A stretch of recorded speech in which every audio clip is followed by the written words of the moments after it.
Viongozi wa klabu ya Simba wanaendelea kufanya maboresho ndani ya kikosi chao ili kuweza kuipata Simba itakayokuwa bora zaidi ndani ya misimu inayofuata. Tunaifahamu mpaka sasa Simba ni klabu bora ndani ya bara ya Afrika, ni klabu ambayo inaogopeka, ni klabu tishio na inashika namba 4 kwa ubora barani Afrika. Hivyo klabu ya Simba Sports Club ni klabu pekee kutoka ndani ya nchi ya Tanzania ambayo inaongoza kwa kushiriki mara nyingi ndani ya mashindano ya CAF, lakini pia namba zake ziko kwenye sehemu nzuri ukitofautisha na klabu yoyote. Klabu ya Simba inaogopeka na klabu yoyote inapopangiwa kukutana na Simba. Tunaona hofu na mashaka yao kucheza dhidi ya kikosi cha wekundu wa Msimbazi Simba.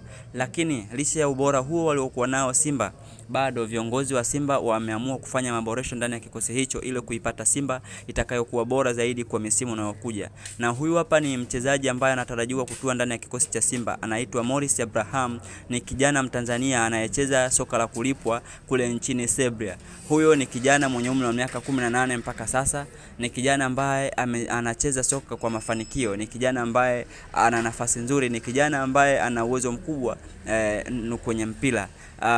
Morris Abraham ni mchezaji ambaye ana uwezo wa kucheza namba takriban 5 ndani ya uwanja. Hivyo ni mchezaji mzuri, mchezaji ambaye hata akitua ndani ya klabu ya Simba basi ana uwezo wa kucheza namba yoyote ambayo mwalimu ataamua kumpanga, kwa sababu ni mchezaji mwenye uwezo mkubwa wa kumiliki namba zaidi ya 5 ndani ya uwanja. Na anatarajiwa kutua ndani ya nchi ya Tanzania na kujiunga na kikosi cha Simba siku chache zijazo.